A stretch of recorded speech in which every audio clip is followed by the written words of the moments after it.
Hello বন্ধুরা, Shelley's food স্টাইলে তোমাদের সবাইকে আরও একবার স্বাগত জানাই। আজকে আমি বানাবো ইলিশ মাছের মাথা দিয়ে আলু বেগুনের ঝোল। চলো বন্ধুরা, দেরি না করে রেসিপিটা দেখে নিই। এখানে আমি ইলিশ মাছের মাথা নিয়ে নিয়েছি আর দুটো লেজা। মাথাগুলো ভালো করে ধুয়ে নিয়েছি। দিয়ে দিচ্ছি নুন,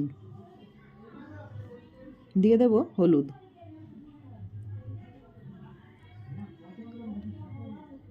নুন হলুদ দিয়ে মাছটা মেখে নিচ্ছি।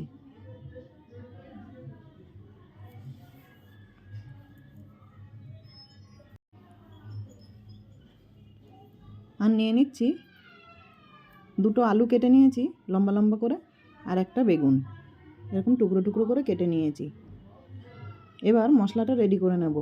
একটা বাটিতে নিয়ে নিচ্ছি লঙ্কা গুঁড়ো, দিয়ে দিচ্ছি হলুদ, আর দিয়ে দেব জিরে গুঁড়ো, দিয়ে দিচ্ছি কাশ্মীরি রেড চিলি পাউডার। অল্প জল দিয়ে মশলাটা গুলে নিচ্ছি।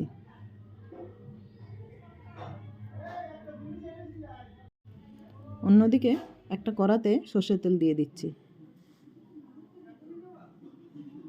তেল গরম হলে দিয়ে দেব লেজাটা আর মাছের মাথাগুলো।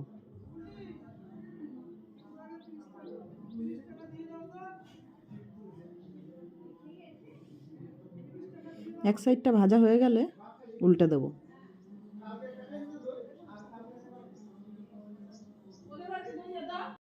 মাছের অন্য পিঠটাও ভেজে নেব। মাথার লেজাটা ভাজা হয়ে গেছে, এবার তুলে নিচ্ছি।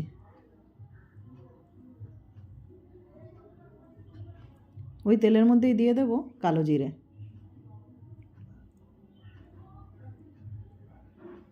দিয়ে দেব কেটে রাখা আলুটা,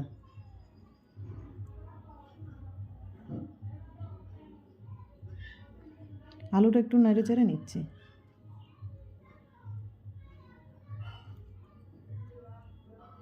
এবার দিয়ে দেব কেটে রাখা বেগুনের টুকরোগুলো। আলু আর বেগুনটাও ভেজে নেব।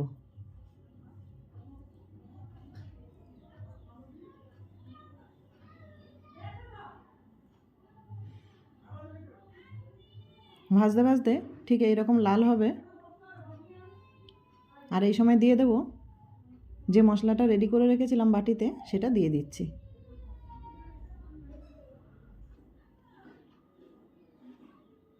আর দিয়ে দেব স্বাদ মতো নুন। মশলার সাথে আলু আর বেগুনটা কষিয়ে নিচ্ছি।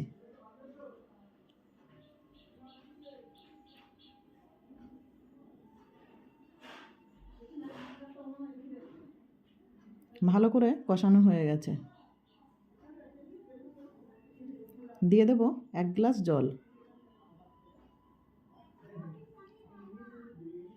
আর দিয়ে দিচ্ছি মাছের মাথা আর লেজাগুলো।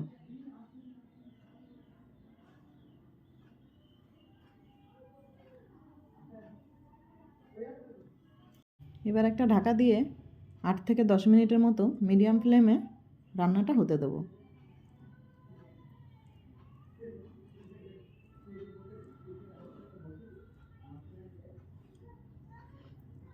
10 মিনিট পর ঢাকা খুলে দেখে নিচ্ছি। আলুটাও সেদ্ধ হয়ে গেছে আর ঝোলটাও ঘন হয়ে এসছে। আমি একটু এরকম ঝোল ঝোল রাখছি। আর দিয়ে দেব চেরা কাঁচা লঙ্কা, দিয়ে দিচ্ছি সামান্য গরম মশলা গুঁড়ো।